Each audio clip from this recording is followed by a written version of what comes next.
हरि ओम श्री परमात्मने नमः। अथ प्रथमोऽध्यायः। धृतराष्ट्रवाच धर्मक्षेत्रे कुरुक्षेत्रे समवेतायुत्सवः मामका पाण्डवश्चैव किमकुर्वत संजय दृष्ट्वा तु पाण्डवानीकं व्यूढं दुर्योधनस्तदा आचार्यमुपसंगम्य राजा वचनमब्रवीत् पश्येतां पाण्डुपुत्राणाम् आचार्यमतीशम् युगान् द्रुपदपुत्रेण तव शिष्येण धीमता अत्र शूरा महेश्वासा विमानसमायुधि युगानो विराटश्च द्रुपदश्च महारथा दृष्टकेतुश्चेकितानकाशिराजश्च वीर्यवान् पुरुजित् कुन्तिभोजश्च शैवेश्च नरपुङ्गवः युधामनुश्च विक्रान्त उत्तमोजाश्च वीर्यवान् सौभद्रो द्रौपदेयश्च सर्व एव महारथाः अस्माकं तु विशिष्टा एकान्निबोधद्विजोत्तम नायका मम सैन्यस्य सैन्यार्थं तां ब्रवीमि ते भवान् भीष्मश्च कर्णश्च कृपश्च समितिञ्जयः अश्वत्थामा विकर्णश्च सौमदत्तिस्तथैव च अन्ये च बहवः शूरा मदते त्यक्तजीविताः नानाशस्त्रप्रधानाः सर्वे युद्धविशारदाः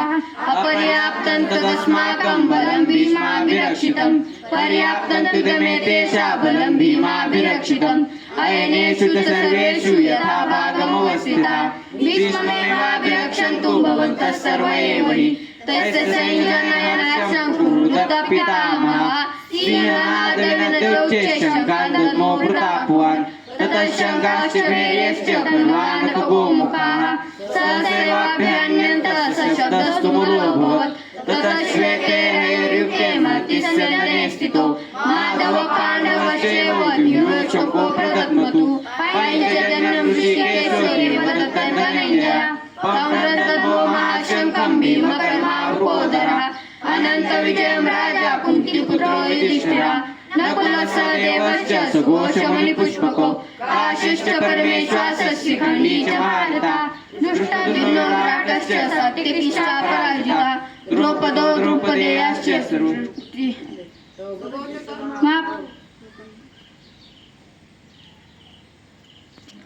सघोषधातराष्ट्राणां हृदयानि व्यधारयत् नभश्च पृथिवीं चैव तुमुलो वेणुनादयन् अथ व्यवस्थितां दृष्ट्वा धातराष्ट्रं कपिध्वजा प्रवृत्ते शस्त्रसम्पाते धनुरुद्यम्य पाण्डवाः ऋषिकेश तथा वाक्यमिदमाह महीपते अर्जुन उवाच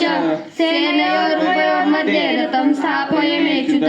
यावदेतान् निरीक्ष्येऽहं योद्धुकामानवस्थितान् कैर्मया सह योद्धव्यमस्मिन् रणसमुद्यमे योत्स्यमानान् वेक्ष्यामि यत्र समागताः राष्ट्रस्य दुर्बुद्धेर्युद्धे प्रियचिकीर्षवः संजय उवाच एवमुक्त्वा ऋषिकेशो गुडाकेशेन भारत सेनयोरुभयोर्मध्ये स्थापयित्वा रथोत्तमः भीष्मद्रोणप्रमुखस्य सर्वेषां च महीक्षितां वाच पार्थ पश्येतान् समवेतान् कुरुनिति तत्र पश्य स्थितान् पार्थं पितॄन् पितामहान् आचार्यान् मातुलान् बान्धून् पुत्रान् पौत्रान् सखिंस्तथा श्वशुरान् शूरदश्चैव सेनयोरुभयोरपि तान् समीक्षस्य कौन्तेय सर्वान् बन्धून् अवस्थितान् कृपया पर्याविषाविसीदन्नदमब्रवीत् अर्जुन उवाच दृष्टमेवं स्वजनं कृष्णयुत्सं समुपस्थितं सीदन्ति मम गात्राणि मुखं च परिशुष्यते वेपतुश्च शरीरे मे रोमांश्च जायते गाण्डीवं संसदे हस्तात् उच्चैव परिदह्यते न च शक्नोमि वस्तातुं ब्रह्मतीव च मे मनः निमित्तानि च पश्यामि विपरीतानि केशव न च श्रेयोनुपश्यामि अथवा स्वजनमाहवे न काङ्क्षे विजयं कृष्ण न च राज्यं सुखानि च किन्नो राज्येन गोविन्द किं भोगैर्जीवितेन वा येषामर्थे काङ्क्षितं नो राज्यं भोगात् सुखानि च तैमेव स्थिता युद्धे प्राणान् त्यक्त्वा धनानि च आचार्य पितरः पुत्रास्तथैव च पितामहः मातुला श्वशुरः पौत्रः शाला सम्बन्धेन स्थिताः एतान्नन्तुमिच्छामि ज्ञातोऽपि मधुसूदन अपि त्रैलोक्यराज्यस्य हेतुः किन्नु मयि कृते निहत्य धार्तराष्ट्रान् का प्रीतिः स्यात् जनार्दन पापमेवाश्रयेदस्मान् त्वैतान् ततायिनः तस्मान्नर्हा वयं हन्तुं धार्तराष्ट्रान् स्वबान्धवान् स्वजनमिकतमत्वा सुखिनः स्याम माधव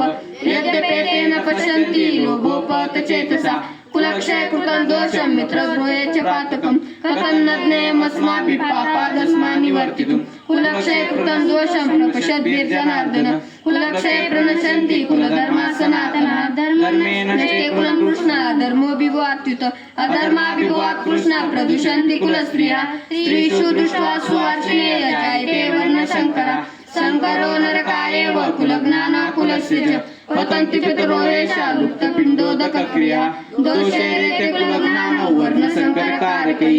उत्साजन्ते जातिधर्मा कुलधर्माश्च शाश्वता उत्सन्न कुलधर्माणां मनुष्याणां जनार्दन नरके नियतं वासो बोधित्यनुशुश्रुम अहोगतमत्पापं कृत्वा व्यवस्थिता वयं यद्राज्यसुखलोभेन हन्तुं स्वजनमुद्यता यदि माम प्रतीकारं शस्त्रं शस्त्रपाणया धार्तराष्ट्रारण्ये हन्युस्तन्मे क्षेमतरं भवेत् संजय उवाच एवं मुक्त्वा अर्जुनसङ्गे रथोपस्थौपाविशत् विसृज्य शरञ्चापं शोकसंविघ्नमानसा हरिः ओं तत्सदिति श्रीमद्भगवद्गीतासु उपनिषत्सु ब्रह्मविद्यायां योगशास्त्रे श्रीकृष्णार्जुनसंवादे अर्जुनविषादयोगो नाम प्रथमोऽध्यायः।